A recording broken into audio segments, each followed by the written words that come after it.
at this workshop. So today's talk is about the provable convergence of quasi-stat dynamics from mean-field two-player games. Okay, so minimax. Most of the machine learning problems are formulated as a minimization problem, but recently minimax problems appear more and more in machine learning and deep learning. So here are several examples where they appear. For example, in reinforcement learning, you can formulate this as a minimax problem, and it becomes more and more popular these days. And adversarial learning training is another example. So, but probably the most well-known example is this so-called GAN, the generative adversarial network. So in the GAN, what you're trying to do is trying to minimize this, solve this minimax problem, where X stands for the parameters for so-called generator, and the Y stands for the parameters for a network or the discriminator. And what you want to do is that you want to maximize the first term. So what you want to do is that you want to minimize. So the generator is trying to minimize the loss, but the discriminator is trying to maximize the loss. And the loss is given by the sum of these two expectations, where you want to make sure that for real data, the log of the discriminator value to be large, and for the data actually coming from the generator, the log of 1 minus d to be small. So this is actually the original formulation of the GAN, and over the past few years, there are many different formulations of GANs coming up. Most notable example is probably the Wasserstein GAN. But all these examples can be more or less put into the very simple formulation, which is minimize x, maximize over y of a certain function of kxy. Okay, and in fact, the remaining of the talk will not have too much to do with deep learning or GAN. It's really trying to focus on solving this minimax problem. So when the function k is convexing x and also concaving y, and this is a relatively easy problem, because von Neumann theorem tells us more or less that you can find a unique solution, and the problem is more or less solved. But in the case of a modern machine learning, partly due to the introduction of the neural network, and the function k is almost never convex in x and almost never concave in y. So therefore, theoretically, it becomes much harder to analyze, and there's not much we can say about that in general case. So putting a technical terminology, this is really says that pure Nash equilibrium usually do not exist. All right, so well, since we cannot say too much about this, what we're gonna do is naturally we're gonna lift ourselves to the probability space, okay? So instead of studying just one here in the language of GAN, here, instead of just studying one neural network, for generating one generator or one discriminator, what we're going to do is that we're going to study a density px over all possible generators, and a density qy over all possible discriminators. Now, once we lift the problem into probability space, the original minimax problem, min x max y kxy, become this minimax problem over the probability px qy, and the objective function becomes this bilinear form. Okay. Now this that make things more complicated, but the good thing is that for this problem, it's because it's linear in P and linear in Q, it's a bilinear functional. So therefore, as long under mild condition on the domain X and Y, one can actually show that this does have a solution. And in fact, the solution is usually not the delta functions. It's a mix of it's a general probability density, and this is called a mixed Nash equilibrium. So in this talk, we're going to focus on the this lifted problem and this mixed Nash equilibrium problem. And in fact, we're also going to add a little bit of regularization. This is we're going to plus so beta here called inverse temperature. So beta inverse is a temperature. So we're going to add a little bit Shannon entropy for the probability px, and also subtract a little bit entropy for probability qy. Sorry. The reason is that we want to make the problem to be strictly convex in P and also strictly concave in Q. So therefore, when we solve it numerically, and we can avoid some technical issues. And this is also introduced because of the stability reasons in many applications. Now, so then in the next line, what I'm going to do, I'm going to introduce a shorthand notation for what I wrote on previous line, because the first term is a bilinear term. So what I'm going to do now is just somehow use a matrix notation. So I just denote the first bilinear term as a P transpose KQ. This is really just to simplify the presentation, and but I hope it's not going to cause any confusion. But this K is still bilinear form. P and Q still continuous densities. They define on infinite dimensional. They're not vectors, but I hope this notation is okay. Now, as I said, this is now it becomes a convex concave problem. So therefore, by generalization of the von Neumann theorem, you can show that the mixed Nash equilibrium exists. So therefore, you can actually calculate what is the solution. By taking derivative in P and Q, and you get the KKT condition. And what the KKT condition essentially says that the solution P star Q star, these two densities will satisfy these the set of coupled system. So in fact, it's an interesting system because P depends on Q, Q depends on P, and this is nonlinear. And but this fully characterizes what is your P star and Q star. Now, as a computational mathematicians and also in general doing machine learning, one needs to really find an algorithm to solve it, right? So the natural algorithm come to mind is to do gradient descending P and do gradient ascending Q.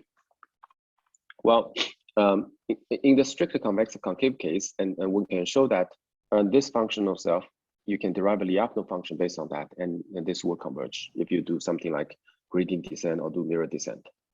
But however, in this P and Q are really high dimensional densities, right? Our motivation is coming from a neural network. So they're really like thousands of tens of thousands, even millions of dimensions. So therefore, it's really not practical to discretize the space and also write down the whole density. So the only possibility that, the only approach that we can follow is to use particle methods, which meaning that I'm going to use kind of like Monte Carlo idea to represent the P and Q as a bunch of particles, and then do the simulation for the particles. Now, this leads to once you write down, follow the particle methods, you can try to see what kind of gradient descent and gradient ascent algorithm it leads to, and this leads to this coupled differential equations under the Wasserstein metric. Okay, so this is typically what you get, and we can also write down the SDE for this coupled system. So you will get this dx and dy, this coupled SDE. They're driven by two independent Brownian motions, and the x dynamics is controlled by this kq potential, and the y dynamics is controlled by this minus k transpose p potential. Now, once you have the Langevin, once you have this SDE system, what you can do is then you can write down the Langevin gradient descent ascent dynamics. What I mean is that you discretize x by a bunch of n particles for pt density, and discretize the q y density by again n particles, and then you can just do, for example, to Aurora Maruyama for both of them, and then you get these two time stepping systems, right, driven by y noise. Okay, now this is, I mean, for example, the typical approach to solve the problem. But before I actually apply it, I mean, it's one should ask that whether this PD system is even convergent, right? It's not a settled question. So when beta inverse is large, meaning that the temperature is large, meaning you have a more diffusion, and this system does converge, and it converges linearly with a linear speed. Linear meaning exponential. I mean, it depends on terminology. Machine learning, linear means different things, but when we in computational mathematics, linear means exponential convergence. It does converge to a mixed Nash equilibrium. But however, when the temperature is low, beta inverse is low, the convergence remain open because it's very intricate interplay between nonlinear term and also diffusion term, and also convergence rate is not clear. Okay, in the past few years, people have developed a various method to get around this. Here I'm highlighting two papers. One is a paper in 2019 by Xie and al. They're replacing this dynamics using mirror descent, but within mirror descent, every step is implemented by Langevin dynamics. And more recently, there's this paper by Domingo Ricci and the co-authors. They're, instead of doing this Wasserstein distance, but they're actually using Fisher-Rao metric, and they use burst depth dynamics. Okay. So in this talk, what I'm going to do is I'm going to follow a slightly different approach. What we're going to do is that we're going to use quasi-static dynamics. So here, again, this is the original minimax problem, but the way I write it now is that I group all the maximization of the Q term together. I put it in this rectangular box, and I added this the extra P term.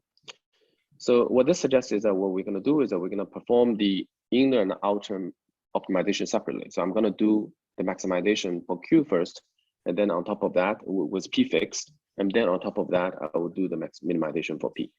Okay. Now with P fixed, the inner optimization, the maximization is written down here, and in fact one can, because this is really linear in Q and plus an entropy term, so one can actually just by using Gibbs principle, one can write down what is the solution Qt explicitly. It's given by this form. It's just the Gibbs distribution.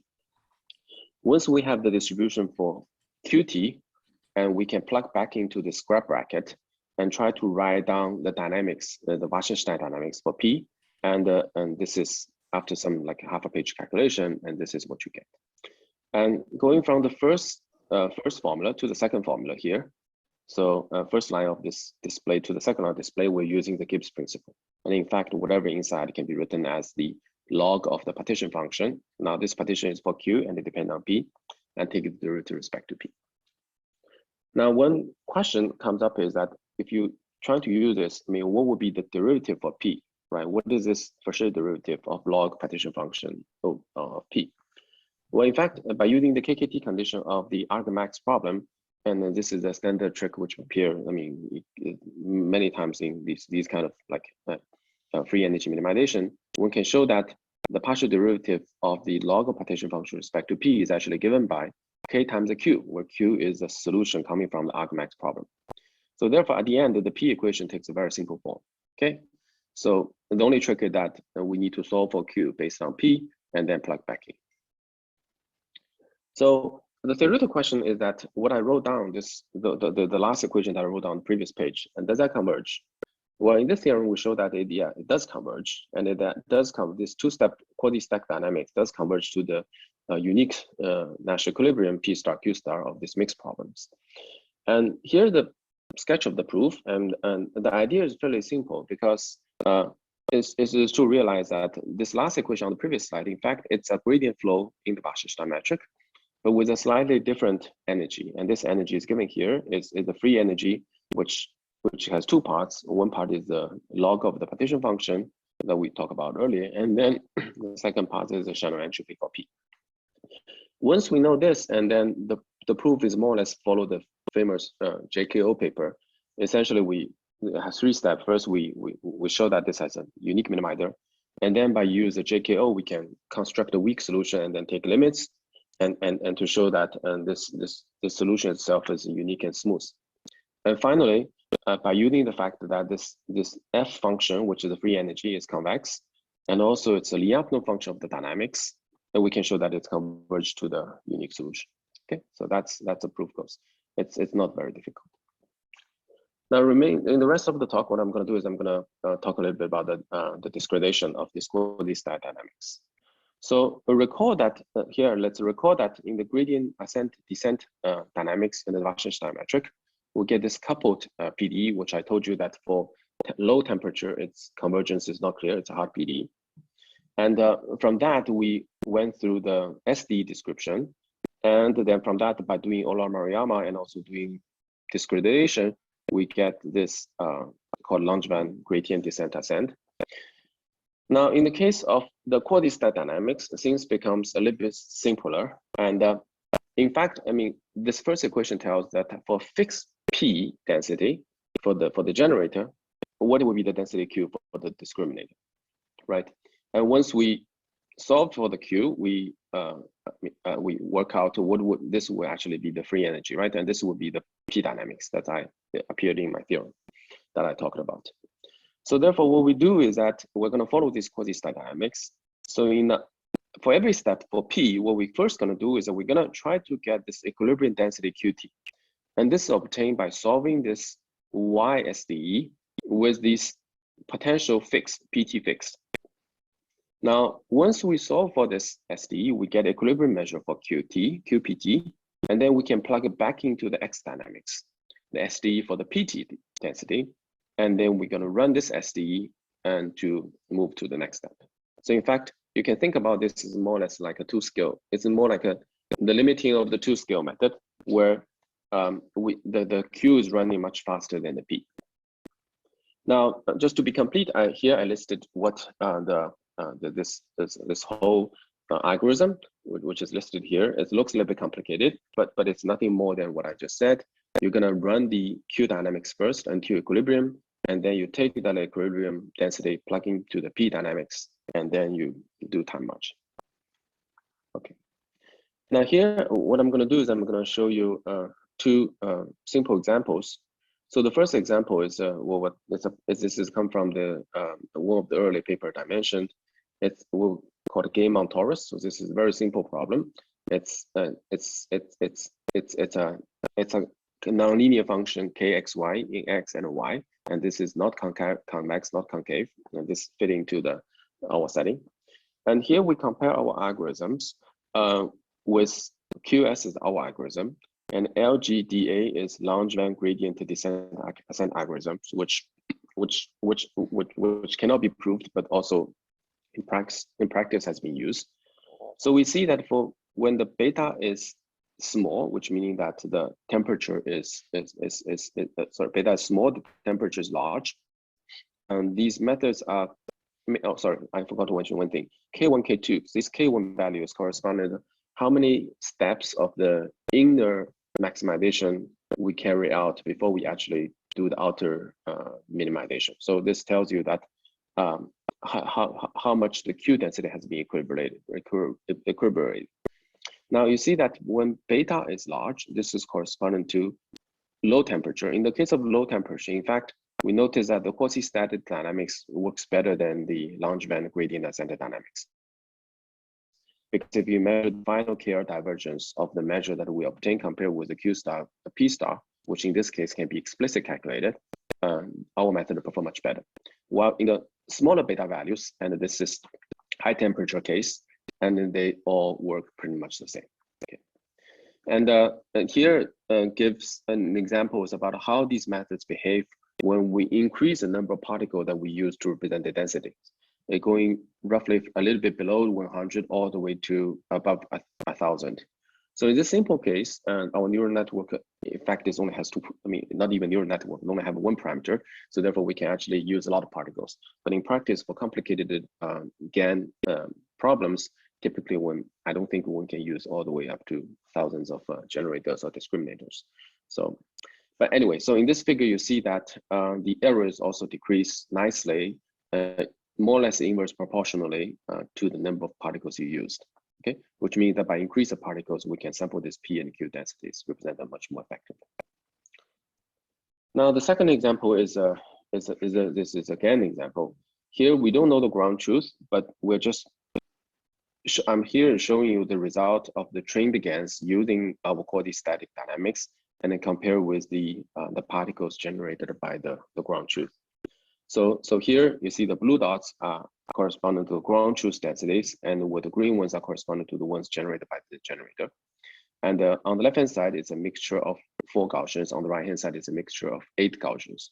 In both cases, you can see that the generator captured the behavior of the discriminator, the ground truth quite well.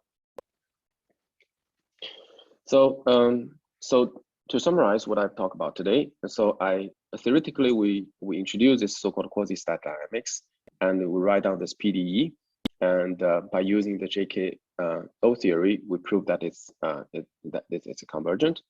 And based on top of that, we introduce this quasi-stack Langevin gradient descent method, and a few examples I showed you suggest that this method works well, and also it's compatible with the theory we have proved.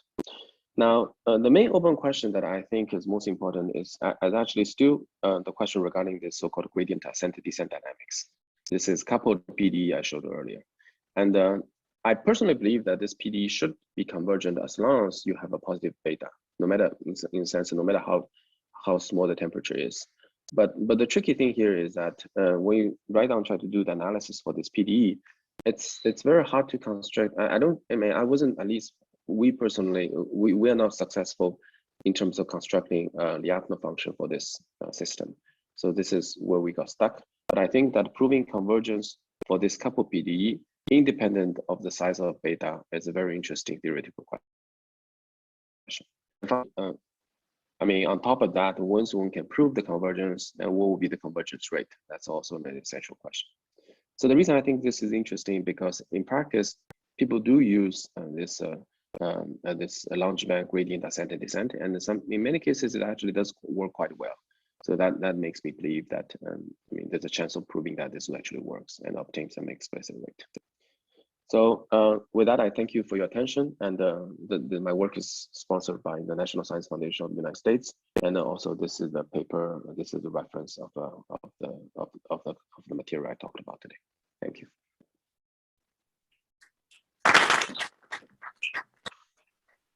Okay, so thanks a lot for this very interesting talk. Any questions from the audience?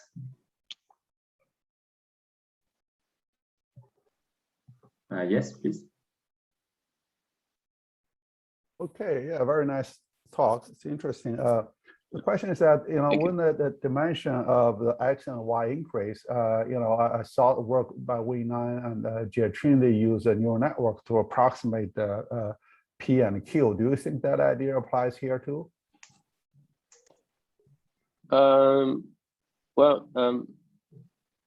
So here in some sense, we're already, let me see. Yeah, so if the dimension of X and Y increase, how do you represent P and Q, for example? No, I mean, in this case, I represent P and Q themselves are high dimensional densities, right? And I represent P and Q using empirical distributions. In the sense, I represented them by the average of a bunch of deltas. So in the examples I showed, the number of delta functions ranging from 100 to 1,000. So I think what you referred to is more like a generated modeling where I know when I had some work on that, it's using generated modeling where you use some neural network to parameterize diffeomorphism, and that diffeomorphism will give you a map from Gaussian or some simple density to complicated densities. So I haven't thought about how to combine that with what we're doing here. Maybe it's possible, but I haven't given too much thought. Okay, thank you. Sure.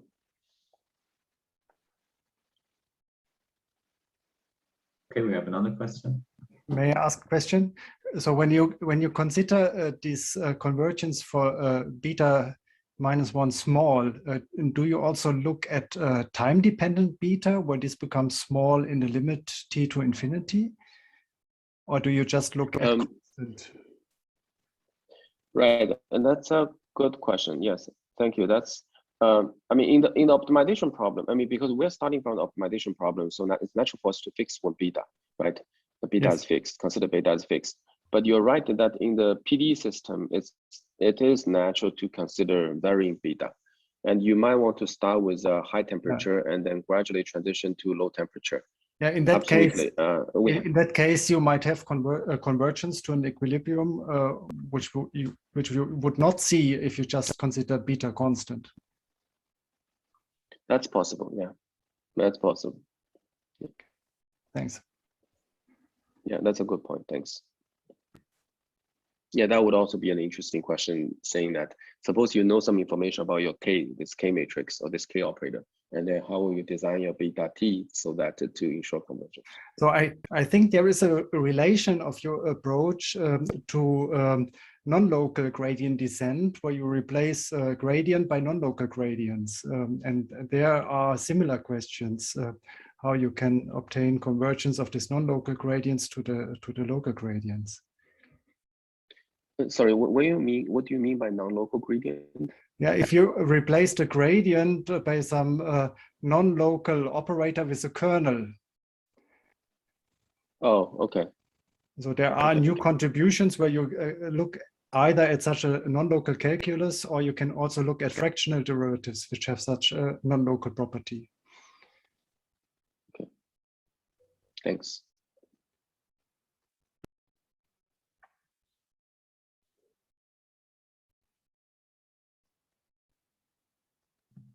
Okay, any further questions?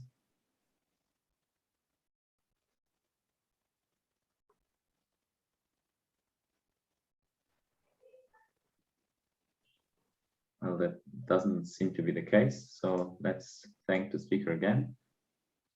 Right. And thank you. Yeah, thanks for the interesting talk. And yeah, so we close the session for today.